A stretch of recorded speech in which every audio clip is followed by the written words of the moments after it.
கீழ்ப்பாக்கம் அரசு மனநல காப்பகத்தில் நடக்கும் கொடுமைகளை நம்மிடம் பகிர்ந்து கொள்ள முன் வந்தார் அங்கு வெற்றி செல்வன் என்ற திரைப்படத்தை இயக்கிய இயக்குனர் ருத்ரன்.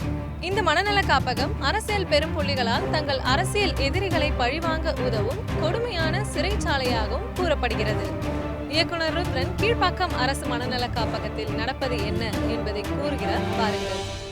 சார், சமீபத்தில் கீழ்ப்பாக்கம்ல இருக்க மனநல மருத்துவமனையில் பேஷண்ட்ஸ் சரியாக நடத்தப்படலை, கொடுமைப்படுத்தப்படுறாங்க அப்படின்னு நீங்கள் சொல்லியிருந்தீங்க. அது எந்த ஆதாரத்தில் சொன்னீங்க? இதன் அடிப்படையில் அந்த மாதிரி ஒரு விஷயம் உங்களுக்கு தெரிய வந்தது? ஆக்சுவலாக என்னோடய வெற்றி செல்வன்கிற படத்துக்காக நான் ஒரு 20 days உள்ள ஷூட் பண்ணேன். ஷூட் பண்ணும்போது அங்கே பார்த்த நிறைய விஷயங்கள் தான் அதை பேஸ் பண்ணி தான் வந்தது.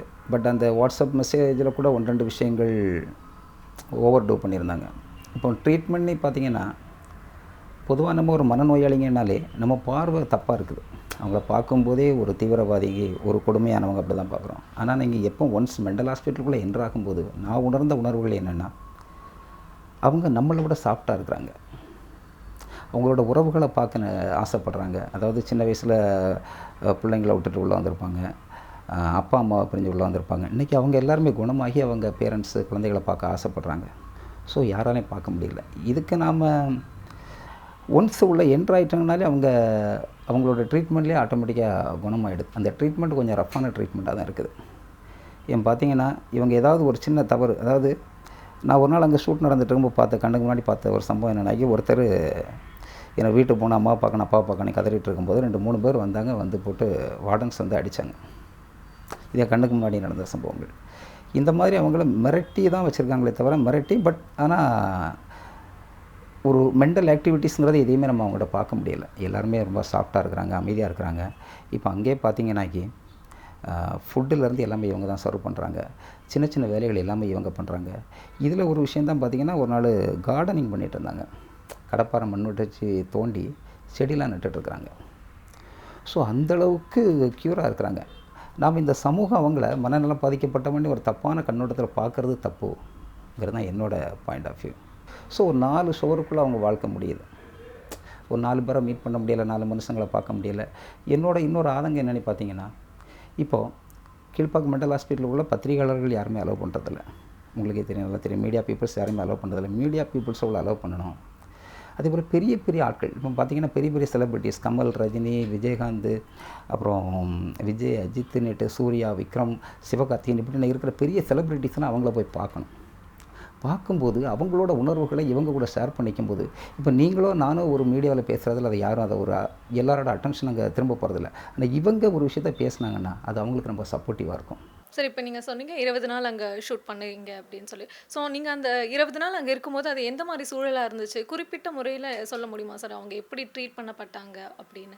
இல்லை, ட்ரீட் பண்ணப்பட்டாங்கன்னா காலையிலே எழுந்திரிச்சு தான் அவங்க ட்ரெஸ் அங்கேயே கழட்டி போட்டு ஓடுறாங்க. இதை அவங்க ஆல்ரெடி பழக்கப்படுத்தியிருக்காங்க. தான் ட்ரெஸ்ஸை கழட்டி போட்டு ஓடுறாங்க, போய் அவங்களா குளிக்கிறாங்க, குளிச்சுட்டு வர்றாங்க, அவங்களா ஃபுட் எடுத்துகிட்டு வர்றாங்க, அவங்களா வரிசையில் நின்று. இப்போ நாம் கூட ஒரு இடத்துக்கு போனால் ஒரு க்யூ ஃபார்ம் பண்ணுறதுல பார்த்திங்கன்னா அவ்வளோ பெர்ஃபெக்டாக இருக்காது. வரிசையில் நின்று அவங்களே தட்டு எடுத்துகிட்டு வந்து அவங்களே வாங்கி சாப்பிட்டு அவங்களே அழகாக கழுவி வைக்கிறாங்க. இல்லை 1-2 பேர் பார்த்திங்கன்னா சாப்பிட்றதுக்கு முன்னாடி 2-3 டைம்ஸு கையை சோப் போட்டு வாஷ் பண்ணுறாங்க. அந்தளவுக்கு க்யூராக இருக்கிறாங்க. இந்த மாதிரி ஒரு சில விஷயங்கள் மாதிரி இன்னும் பார்த்திங்கன்னா, அங்கே இருக்கிற 1-2 பேஷண்ட்ஸை மீட் பண்ணும்போது பார்த்திங்கன்னா, இப்போ அதில் சங்கர்னு ஒருத்தரை மீட் பண்ணி பேசும்போது அவர் பக்கா க்யூரானவர். அவர் ஊர் பக்கத்தில், சென்னை பக்கத்தில் தான், காஞ்சிபுரம் இந்த பக்கம் அரக்கோணம் இந்த சைடில் உள்ளவர். பட் அவர் க்யூராகி வீட்டுக்கு போயிருக்காப்புல. வீட்டில் யாரும் அவரை ஏற்றுக்கிற மைண்ட் செட்டில் இல்லை. திருப்பி ரிட்டர்ன் பேக் டு அசைலம். திருப்பி இங்கே இப்போ இங்கே இருக்கிறாரு. அவர் என்ன சொல்கிறாருன்னா, வெளியே அப்பா அம்மா அண்ணன் தம்பின்னு யாருமே நம்ம கூட பழகிறதுக்கும் நம்மளை ஒரு உறவுமுறை கொண்டாடுறதுக்கும் அவங்க அந்த மனநிலைமை இல்லை. ஸோ இங்கேயே இருந்துடலான்னு இங்கேயே இருக்கிறேன்னு சொல்லி இங்கே இருக்கிறாரு. ஒரு நல்ல குணமான ஒரு மனுஷன். காலையில் 6 மணிக்கு வெளியே வர்றாரு, திருப்பி ஈவினிங் 6 மணிக்கு பூட்டப்படுறாரு. அங்கே போய் உட்காந்து அவங்களோட மனநிலைமையோடு இவரோட உணர்வுகள் எல்லாமே இங்கே செத்து போகுது. இதை நான் கண்ணால் பார்த்த விஷயங்கள். ஸோ இப்போது அந்த வாட்ஸ்அப்பில் அந்த பரவன மெசேஜ் பார்த்தீங்கன்னா, நீங்கள் சொல்கிற மாதிரி ரொம்ப விலங்குகள் மாதிரி ட்ரீட் பண்ணப்படுறாங்க, அந்த இரும்பு சங்கிலியால் பூட்டுறாங்க அப்படின்லாம் இருந்துச்சு. ஆனால் இப்போ நீங்கள் சொல்லும் போது டோட்டலாக அகெயின்ஸ்டாக இல்லை அப்படிங்கிற மாதிரி தெரியுது. ஸோ அது எப்படி? இல்லை, அதான் விலங்குகளால் பூட்டப்படுறாங்கங்கிறது அது என்னோடய இன்டர்வியூலே கிடையாது. பட் அங்கே இருக்கிறவங்கள ஒரு மனுஷனாக யாரும் மதிக்கலை. அது 100% உண்மை. அவங்கள மனுஷனாக மதிக்க பண்ணணும். ஏன்னா அவங்களோட உணர்வுகளும் நம்ம உணர்வுகளுக்கும் எந்த வித்தியாசமும் இல்லை. அவங்களும் நம்மளை போல் பிறந்தவங்க, நம்மளை போல் அவங்களோட எல்லாமே இருக்கிற ஒரு ஜீவன்கள் தான். அவங்களும் நம்மளை போல் மதிக்கப்படணும். ஒரு மிருகம் போல் காலையிலே இப்போ நம்ம பார்த்திங்கன்னா வில்லேஜில் பார்த்திங்கன்னா ஆடுகளை காலையிலே திறந்து விட்ருவாங்க. ஈவினிங் 5 மணி ஆனால் அந்த ஒரு ஆட்டு கடைக்குள்ளே அடைச்சி போட்டுருவாங்க. இந்த மாதிரி ஒரு வாழ்க்கை வாழ்ந்துட்டுருக்குறாங்க. ஒரு மிருகங்களை போல் வாழ்க்கை வாழ்ந்துட்டுருக்குறாங்க. ஏன்னா அவங்க எல்லா விஷயங்களையும் அனுபவிக்க ஆசைப்படுறாங்க. நல்ல சாப்பாடு சாப்பிட்ணுன்னு ஆசைப்பட்றாங்க, நல்ல ட்ரெஸ் போடணுன்னு ஆசைப்பட்றாங்க, நல்ல படம் பார்க்கணுன்னு ஆசைப்பட்றாங்க. இப்படி எல்லா விதமும் அவங்ககிட்ட எல்லா உணர்வுகளும் அவங்களுக்கு இருக்குது, எல்லா ஆசைகளும் அவங்களுக்கு அதிகமாகவே இருக்குது. இப்போ நீங்கள் சொல்லிட்டு இருக்க இந்த விஷயங்கள் எந்த சமயத்தில் வெளியே வந்துச்சு? அது எப்படி அதுவும் பரவலாக வாட்ஸ்அப்பில் வரக்கூடிய அளவுக்கு எப்படி அது வெளியே வந்துச்சு அந்த தகவல்? ஆக்சுவலாக நான் ஒரு 2.5 இயர்ஸ்க்கு முன்னாடி கொடுத்த இன்டர்வியூ அதை இப்போ யாரோ ரெஃபரன்ஸ் பண்ணியிருக்காங்க.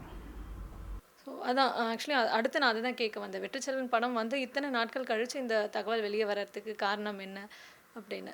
இல்லை அது என்னென்னு தெரியல. ஒருவேளை ஏதோ ஒரு மனிதாபிமானத்தில் இருக்கிற ஒருத்தங்க யாரோ அதை பண்ணியிருக்காங்க. பட் ஒரு நல்ல விஷயமாக தான் எனக்கு தோணுது. ஏன்னா இதில் யாரோட பப்ளிசிட்டியும் தேவையில்லை.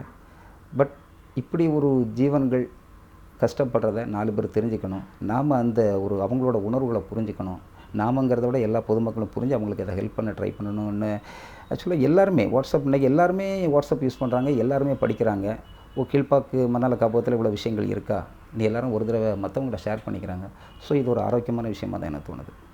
இப்போ இதை நீங்கள் ஒரு குற்றச்சாட்டு அஃபிஷியலாக யார்கிட்டயாவது புகார் செஞ்சது அந்த மாதிரி ஏதாவது பண்ணீங்களா? நம்ம குற்றச்சாட்டுகளை இன்னும் யார் ஏற்றுக்க தயாராக இருக்காங்க? இப்போ உங்களை போல் பத்திரிகையாளர்களோட ஷேர் பண்ணிக்கும் போது வெளியே வருது, இந்த இன்டர்வியூ வெளியே வரும்போது 4 பேர் படிப்பாங்களே தவிர நிறைய குற்றங்கள் தான் ஏற்றுக்கப்படுறதில்ல. நம்மளால் அந்த மாதிரி எதுவும் முயற்சி பண்ணல. பட் நான் இது நிறைய விஷயங்களில் என்னோடய ஃபேஸ்புக்காக இருக்கட்டும், இந்த மாதிரி விஷயங்களை நான் என்னோடய ஃப்ரெண்ட்ஸ் சர்க்கிளில் எனக்கு தெரிஞ்சவங்களில் எல்லாருக்குமே ஷேர் பண்ணிட்டு இருக்கிறேன். இப்போ லாஸ்ட்டாக ஒரு 8 months பேக்கு எடிட்டர் மோகன் சாரை மீட் பண்ணி பேசினோம். அது அவரே என்னை கூப்பிட்டு சினிமா எக்ஸ்பிரஸில் அந்த ஒரு இன்டர்வியூ பார்த்துட்டு அவரே கூப்பிட்டு என்னோடய படம் ரிலீஸ் ஆன டைமில். அதாவது உன்னோட உணர்வுகள் எங்கிட்டையும் இருக்குது, பட் நானும் எப்படியாவது அவங்களுக்கு ஹெல்ப் பண்ணணும். இல்லை உதாரணமாக பார்த்தீங்கன்னா கக்கன்னி மினிஸ்டரோட பையன் நடராஜமூர்த்திங்கிறவர் மோர் தென் 40 இயர்ஸாக உள்ளே இருக்கிறார். அவர் எடிட்டர் மோகன் சாருக்கு கக்கன் சார் ரொம்ப பிடிக்கும்.